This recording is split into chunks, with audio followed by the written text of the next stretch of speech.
كلنا بنتلخبط في الكزبره والبقدونس، واللي شبههم اكتر الكرفس. فتعالوا مع بعض كده نشوف الفرق ما بين الكزبره والبقدونس. وده طبعا الشبت، طبعا الثلاثه دول معروفين مع بعض. وده الكرفس الطويل ده. وتعالوا كده ايه الكرفس البلدي طبعا. تعالوا نسمي بسم الله ونصلي على رسول الله ونشوف اول حاجه الكزبره. كزبره وده البقدونس. الكزبره بتبقى ورقتها ناعمه حبايبي كده، وتحس ان فيها ماده دهنيه، وتحس ان ورقتها مشرشره قوي من تحت. ماشي يا بنات، خلي بالكم اهي. بصوا ناعمه ازاي. اما الكرفس بقى، اما البقدونس انا قطعت لكم ورقه اهي. وممكن كمان تدوقي الورقه دي تحس ان هي مسكره، دي الكزبره. تمام كده. اما بقى البقدونس اللي محشور في كل حاجه ده، هتلاقي عيدانه طويله والفروع بتاعته مشرشره. هحطها لك دلوقتي على الرخامه علشان تشوفوها اكتر. تمام كده اهي. بصوا معايا، بصي دي عريضه ازاي، دي الكزبره.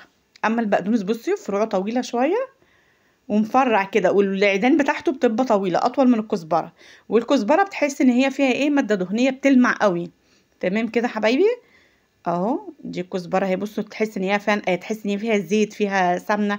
اما بقى بصي بقى عيدان البقدونس طويله ازاي، وبصي عيدان الكزبره قصيره. ماشي يا حبايبي اهو. انا كل ما اروح السوق اتلخبط ما بين الاثنين، فخلاص عرفت الفرق.